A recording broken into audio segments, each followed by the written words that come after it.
Welcome back to the channel, your home for everything Manchester United, from the biggest news stories to match reactions, transfer developments, and the deeper context that often gets missed elsewhere.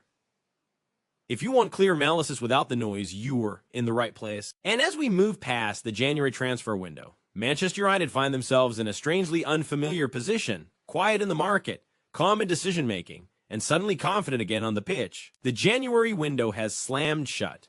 And for once there was no late-night chaos, no last-minute phone calls, no panic buys, and no dramatic arrivals in red.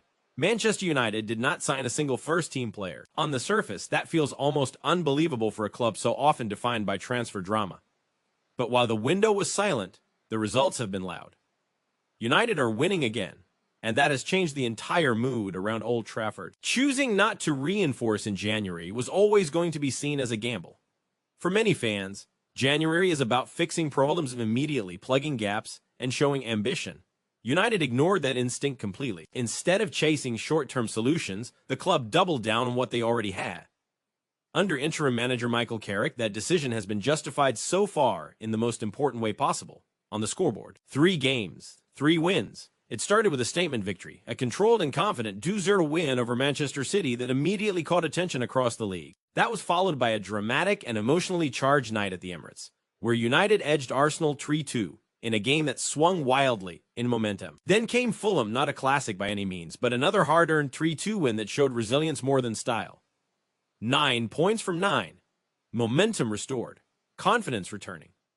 This makes the lack of January signings easier to understand. United had already invested heavily in the previous summer. Players like Benjamin Sesko, Brian, and Matthias Cunha were brought in as part of a longer-term plan under Ruben Amorim. Those signings were meant to form the spine of a project that would develop over multiple seasons. But football moves quickly, and Amorim did not survive long enough to see that plan mature. After just 14 months in charge, he was dismissed, and United were forced into another period of transition. Enter Michael Carrick. No dramatic unveiling, no promises of revolution, no long-term contract to debate. Just a familiar figure, trusted by the club, asked to steady the ship. What Carrick has delivered so far is simplicity. He has focused on structure, clarity, and belief. Training ground fixes instead of transfer market fixes. Trust in the squad rather than disruption. And crucially, players have responded.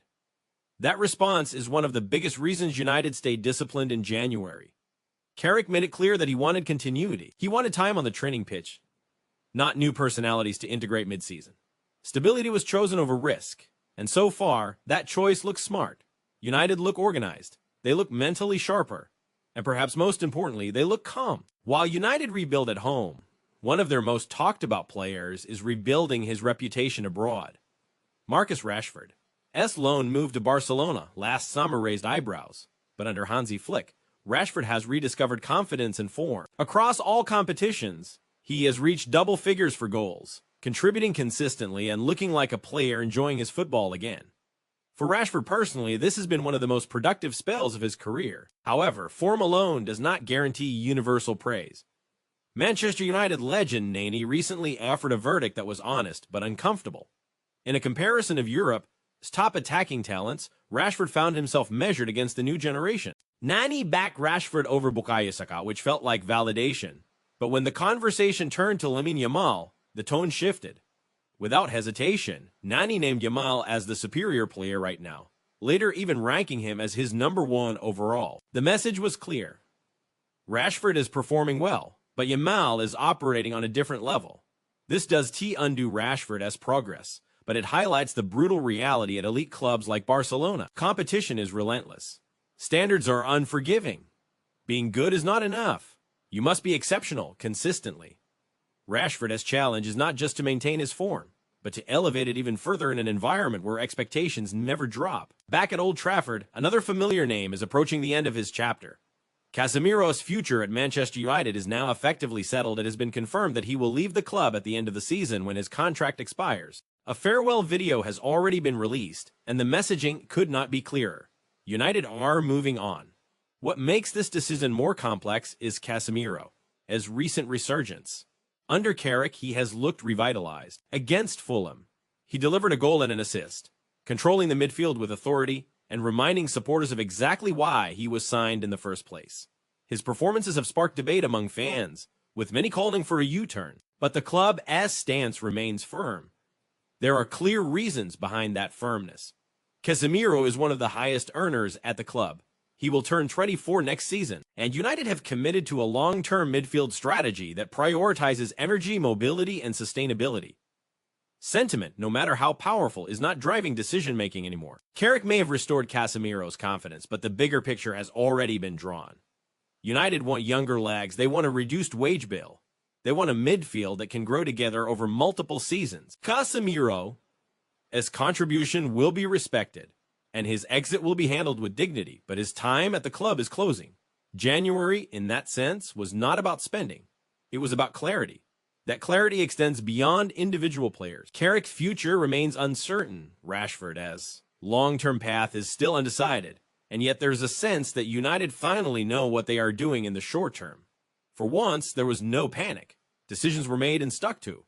Results followed. And while January felt quiet on the surface, behind the scenes there is a financial storyline developing that could have a major impact on United's summer plans. Mason Greenwood, despite no longer playing for the club, may still end up playing a crucial role in United as rebuild.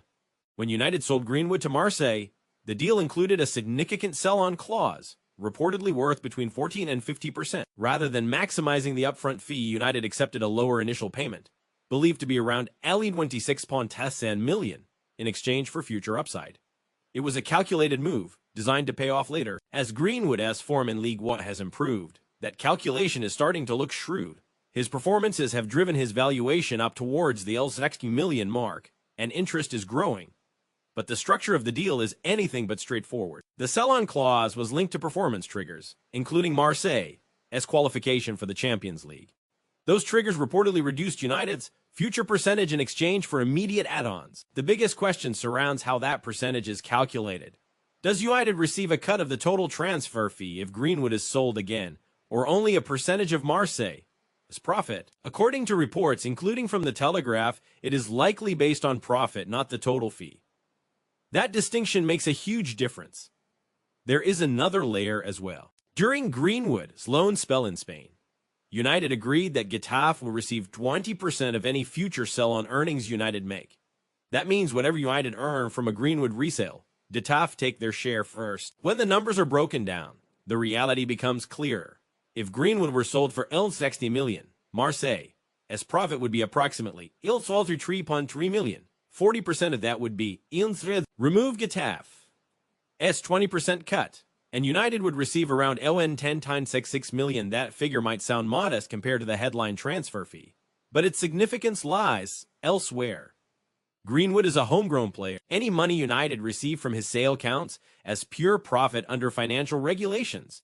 There's no amortization, no deductions, straight profit on the books. That kind of income provides valuable breathing room ahead of the summer window, easing financial pressure and increasing flexibility.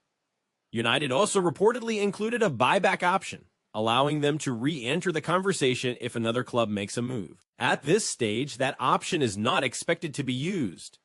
Greenwood's chapter at Old Trafford appears closed. Marseille secured him at a bargain price, and as his value continues to rise, United quietly benefit from the structure of the deal. Barcelona are monitoring the situation. Other clubs are circling. The longer Greenwood maintains his form, the stronger United's financial position becomes. It is an uncomfortable reality for many supporters, but it is part of the club's current landscape. All of this unfolded during a January window that many labeled underwhelming. No first-team signings, no major exits. Instead, the biggest changes happened off the pitch. Ruben Amorim's dismissal set the tone, and Carrick's appointment shifted priorities from recruitment to results. While there were no headline arrivals, United did reshape the squad quietly. Sam Mather left permanently. Joe Hugel moved on. Rhys Bennett departed. Several young players, including Harry Amas, Collier, Wheatley, Scanlon, and Bayan, were sent out on loan. The wage bill was trimmed. Pathways were clarified. There was one moment of tension. Tyrell Malacia was reportedly frustrated after a deadline day move to Turkey was blocked. He had barely featured this season, and the situation looked uncomfortable. But with Patrick Dorgu now injured for an extended period, Malaysia may yet find himself back in Carrick as plans. The key point is this: United did not panic. They did not overspend. They did not chase short-term fixes. Instead, they banked results, stabilized the squad, and positioned themselves for a significant summer rebuild. Financial fair play pressure is easing. Momentum is building. Confidence is returning. January may have been quiet, but it was not inactive. Carrick has changed the mood. Rashford is rebuilding his reputation abroad. Casemiro is preparing to leave with respect intact. Greenwood's rising value is strengthening United's financial outlook. For the first time in months, Manchester United look composed. No signings, no noise, just wins. And while the real spending has not started yet, all signs suggest it is coming.